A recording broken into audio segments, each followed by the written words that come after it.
whole Spanish presidency. Boa noite, pessoal. Eu queria hoje falar com vocês sobre uma tecnologia, que é uma tecnologia extremamente avançada e futurista, chamada escola. Na verdade, tem como que eu passo? Obrigado.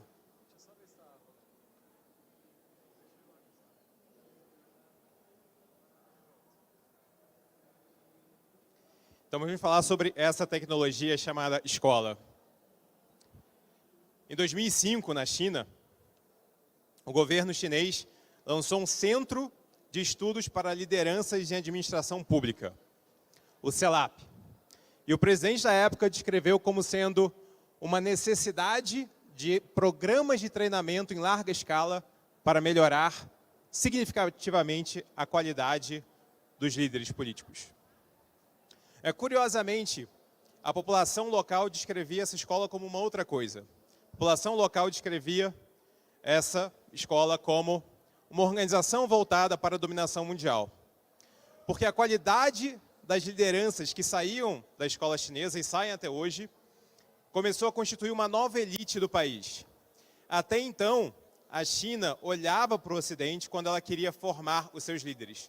Ela entendia que o Ocidente tinha uma tecnologia muito importante para conseguir ter a superioridade do seu sistema, que era a sua governança. Desde então, China, Singapura, Coreia do Sul pararam de olhar para o Ocidente e começaram a olhar para as suas escolas. Mas não é só elas que têm escolas. A OCDE, a Organização de Países Desenvolvidos, mantém uma rede de escolas de governo com um propósito exato de conseguir fazer com que essas instituições se fortaleçam e fortaleçam também a governança no mundo democrático. No Brasil, nós temos, na verdade, a maior escola de governo da rede OCDE, que é a ENAP, onde eu tenho a honra de ser presidente. A ENAP chegou esse mês na marca de 2 milhões de alunos. São 970 mil servidores públicos e mais ou menos 1 milhão de não servidores públicos. E a ENAP oferece hoje 380 cursos abertos a qualquer pessoa. Se vocês entrarem agora em escolavirtual.gov.br ou entrarem no site da ENAP, vocês vão conseguir ter 380 cursos à sua disposição, cursos abertos. Mas por que é importante haver uma instituição como a ENAP? Por que é importante haver uma escola de governo? Em primeiro lugar, porque o governo precisa aprender a ler. E a escola ensina pessoas e governos a aprenderem a ler. Se a gente for olhar para a evolução do Estado, desde dos seus primórdios, ela sempre foi acompanhada com a evolução da literatura. As primeiras tabuletas dos sumérios não contavam histórias, o Épico de Gilgamesh veio depois, não contavam poesia. Elas eram planilhas de Excel, elas eram tabelas, elas contabilizavam recursos acessíveis ao governo. Trigo, escravos, prisioneiros, metais. O governo ele precisava aprender a contar e a ler a sociedade para que ele conseguisse, de fato, governar. E hoje nós fazemos isso também na ENAP. Com o nosso Infogov, nosso RegBR, são plataformas que colhem dados do próprio governo para que o governo consiga aprender a ler a si próprio, assim como a sociedade. Nós fazemos o Índice de Cidades Empreendedoras, que consegue medir entre os 100 maiores municípios do Brasil como que funciona o ambiente regulatório, como que funciona a infraestrutura, o capital humano, a cultura empreendedora. Nós ensinamos o governo a ler, criando o nosso mapa da contratualização, que mapeia mais de 5 mil parcerias entre entidades estatais e não estatais para oferta de serviço público. Por que o governo precisa de uma escola? Porque a arte de governar precisa de técnica. Não sei se tem alguém aqui da área da ciência da computação, mas um conceito que é muito importante para a burocracia importado da ciência da computação é o conceito de dívida técnica. O CLUD é uma solução que você coloca no seu código quando você precisa de uma solução rápida, mesmo que ela não seja muito elegante. É uma solução desajeitada, mas que temporariamente ela funciona. Infelizmente, o governo hoje ele é feito de CLUDs, ele é feito de várias pequenas soluções desajeitadas que funcionam para aquele momento. Mas ao longo do tempo, eles vão acumulando uma grande dívida técnica de todo o normativo, de todo o mundo institucional dos governos. O cientista político Steve Teles chama isso de Cludocracy, o governo do Clud. A gente poderia também falar que é um governo na base da gambiarra. Várias pequenas soluções que podem funcionar para aquele problema específico, mas ao longo do tempo formam uma grande dívida técnica. Na ENAP, nós temos um laboratório de governo e uma unidade de inovação chamada Genova, que ajuda governos a resolverem seus problemas sem recorrer à gambiarra, sem acumular dívida técnica.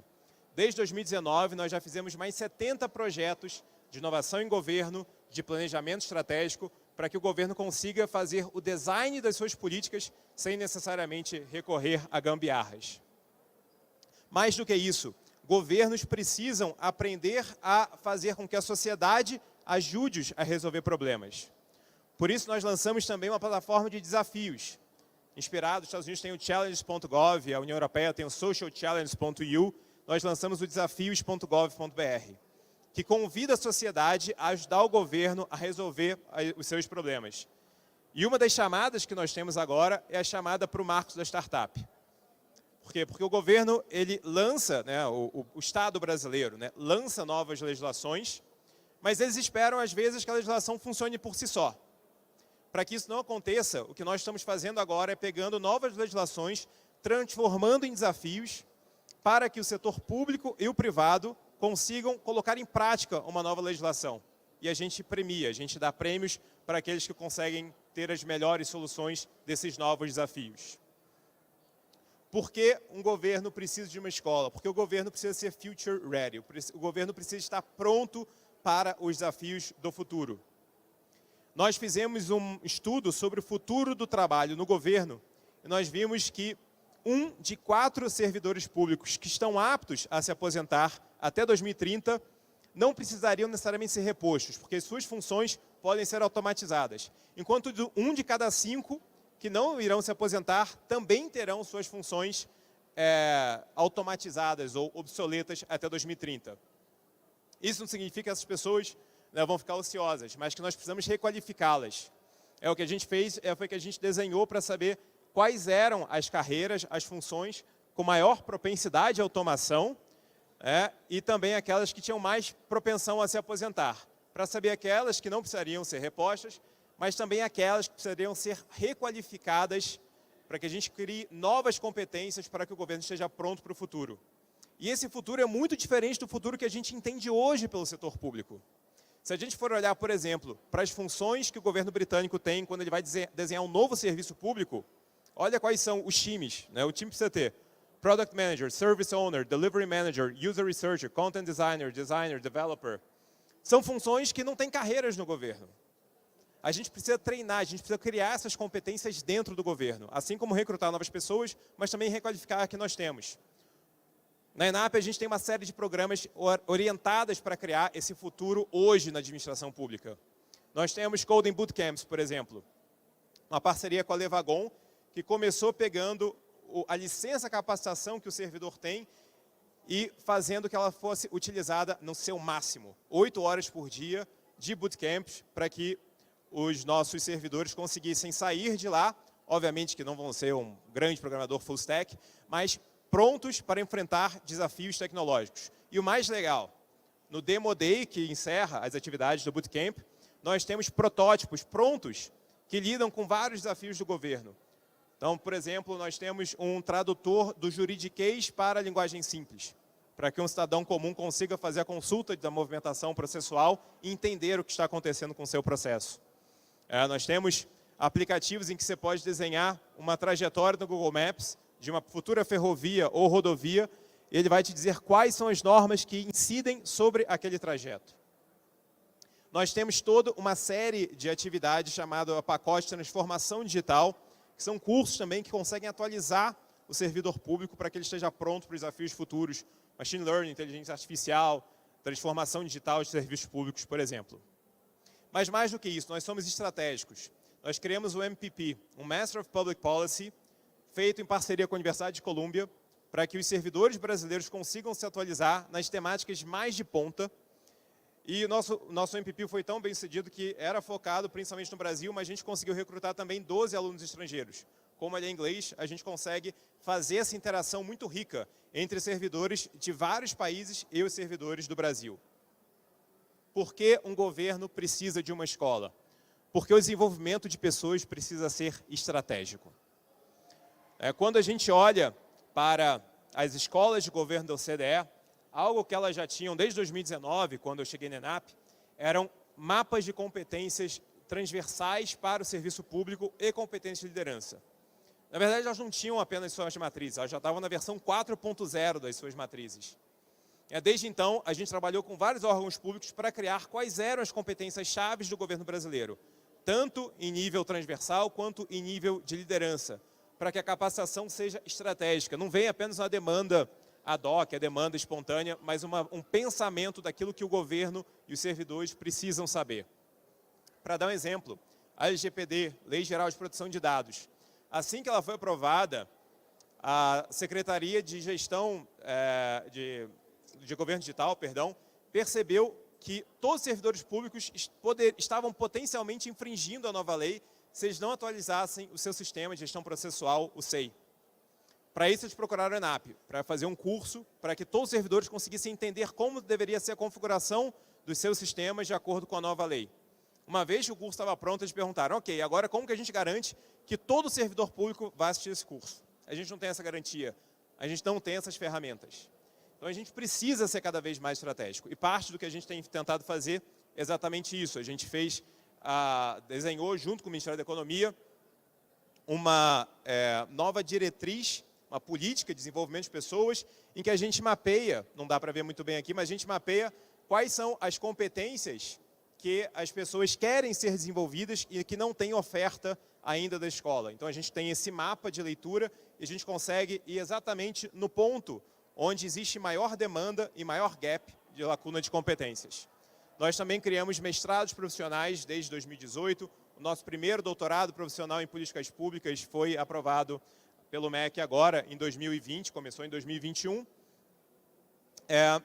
E nós temos também essa visão de gestão pública. E eu vou terminar nesse ponto. Por que um governo precisa de uma escola? Porque a gestão pública precisa tirar os gargalos da democracia. A gente começou falando sobre uma escola de governo num país autocrático, a China. E o que a gente vê é que, desde então, existe uma tendência de, em vez de serem as autocracias, a olhar para a democracia como exemplo, são democracias que olham para as autocracias como exemplo. E as democracias precisam resolver os seus problemas. Grande parte deles são gargalos que nós próprios criamos contra nós mesmos. Mas não é porque eles existem que eles são fáceis de removê-los. O cientista político Francis Fukuyama cunhou o termo vetocracia para descrever sistemas políticos e de gestão pública em que existe tanto excesso de pontos de veto, tantas possibilidades de você falhar ou de receber um não, em que as decisões ou não são tomadas, ou as pessoas desistem sequer de tomar decisões, ou elas passam por um imbróglio tão grande que no final você nem lembra mais se a decisão original de fato se concluiu no final. Outro termo que a gente pode criar é a hesitocracia. Os governos se tornam tão hesitantes, o gestor público se torna tão hesitante que ele sequer começa a tomar uma decisão. Mas como que a gente resolve essa mentalidade da vetocracia? A gente não vai resolver a vetocracia se a gente continuar com um mindset que é comum tanto com a esquerda quanto com a direita, que é um mindset muito voltado na ênfase do controle. Vou dar um exemplo. Na direita, a gente tem pessoas mais conservadoras que são muito céticas com relação ao Estado. Acham que o governo vai fazer normalmente vai ser corrupto, etc. Então, elas empoderam os mecanismos de controle. E veja, eu não estou dizendo que é ilegítimo, é legítimo. Mas colocam muita ênfase, é claro, no TCU, no Ministério Público, na Corregedoria Geral da União, a CGU, nos órgãos de controle para limitar a ação do gestor público. Mas, ao fazer isso, os caminhos de criação de uma boa gestão pública também ficam muito limitados. Os processos de decisão ficam, às vezes, extremamente colegiados, às vezes eles simplesmente não conseguem ser tomados.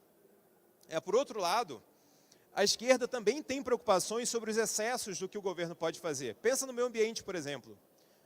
Você tenta também criar certos mecanismos para proteger a destruição do meio ambiente, o excesso, o abuso, que pode vir tanto do Estado quanto do setor privado.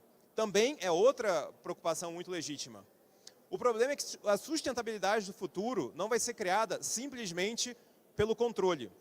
Não é o TCU, a CGU, o Ministério Público que vão criar um Brasil sustentável, um mundo sustentável. Essa criação vem de gestores.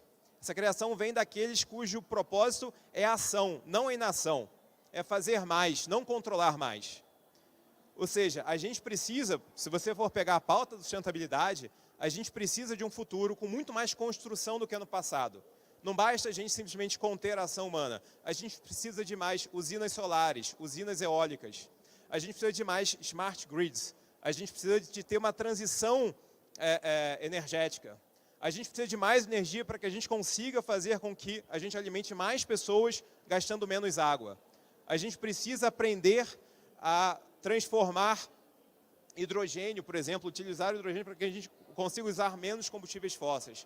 A gente precisa dessa transformação de fazer, de criar, para que a gente consiga ter um futuro mais sustentável e mais limpo. A gente precisa ter o que algumas pessoas têm chamado de uma agenda da abundância, de criar mais, de fazer mais. Nós precisamos criar e testar novos modelos de educação. A gente precisa criar e disseminar mais tecnologias de saúde, por exemplo.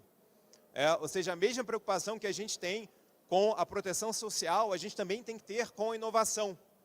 A mesma preocupação que a gente tem com controlar o governo também tem que ter em permitir que a capacidade do governo realize aquilo que a gente precisa que o governo faça pela sociedade.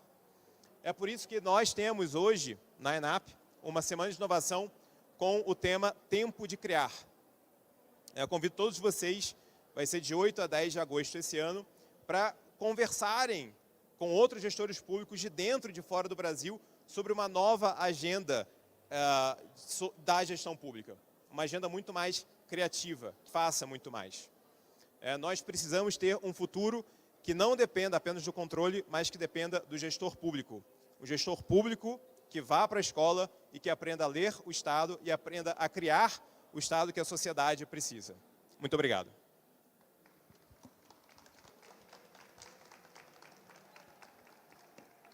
Temos tempo para perguntas?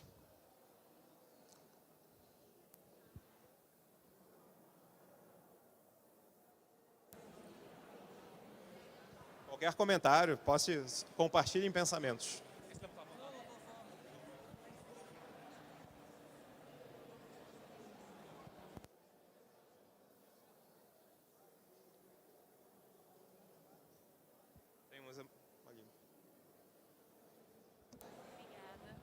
Boa noite. Boa noite. Muito obrigada pela palestra. Estava anotando algumas coisas aqui. A ENAP, ela basicamente para gestores públicos, mas vocês costumam fazer cursos abertos ao público? Sim. Geralmente, desculpa, só mais uma pergunta também. Os gestores, geralmente, eles são indicados a participar dos cursos ou tem um direcionamento? Como é que funciona essa captação? Não, ótimas perguntas.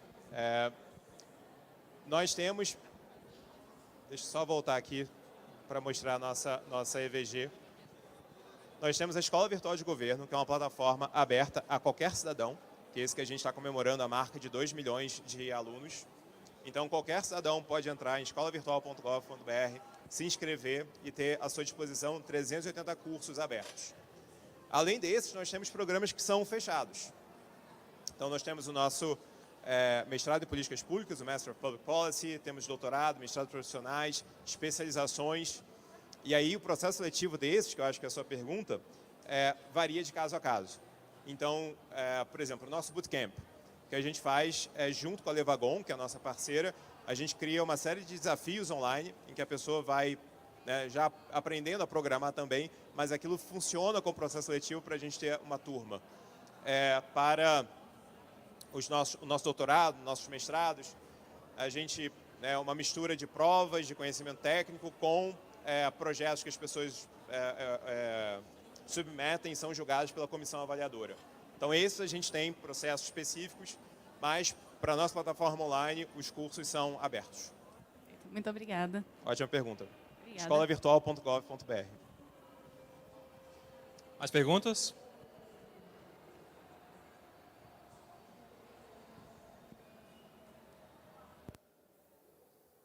Mais uma ali.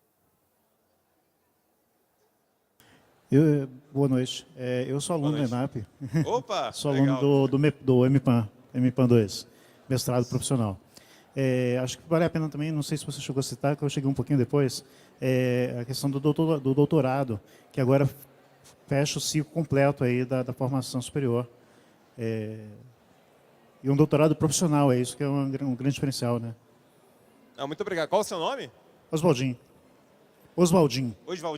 Osvaldinho. Isso. Osvaldinho, obrigado. Bom, primeiro, obrigado por ser nosso aluno. Obrigado pelo feedback.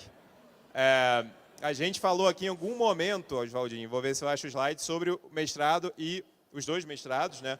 O MPAN em avaliação e monitoramento, que é super importante, né, gente? Avaliar e monitorar políticas públicas é uma das nossas prioridades. E aí, o que a gente fez? Nós tínhamos, quando eu cheguei na ENAP, a ENAP tinha tentado ter um doutorado profissional, mas não tinha conseguido, né? Não tinha logrado sucesso. E o que a gente fez foi que a gente redesenhou o doutorado profissional como um tripé. Nós tínhamos 2 mestrados profissionais, um em desenvolvimento e governança, o outro que é o que o Osvaldinho faz, que é de avaliação e monitoramento, e a gente fez um tripé. Pegou 1/3 de cada mestrado profissional, colocou mais 1/3 de política pública, e aí redesenhou um doutorado profissional que tivesse essa base, ou seja, exatamente o que o Osvaldinho falou, concluísse esse trabalho e conseguisse fechar um ciclo. E a gente tem a nossa primeira turma, que está rodando, estamos super animados agora, a gente está começando a segunda turma, o processo também já começou. Então, se você é servidor público federal, fique sempre alerta, porque é uma grande oportunidade de fazer um tipo de programa que leva muito a sério o P do profissional. Ou seja, que tenta combinar o que existe de melhor na teoria com o que existe melhor na prática também, né? E conseguir fazer com que seja um conhecimento aplicado, né? Não apenas uma reflexão, mas algo que possa solucionar problemas de verdade. Obrigado, Osvaldinho.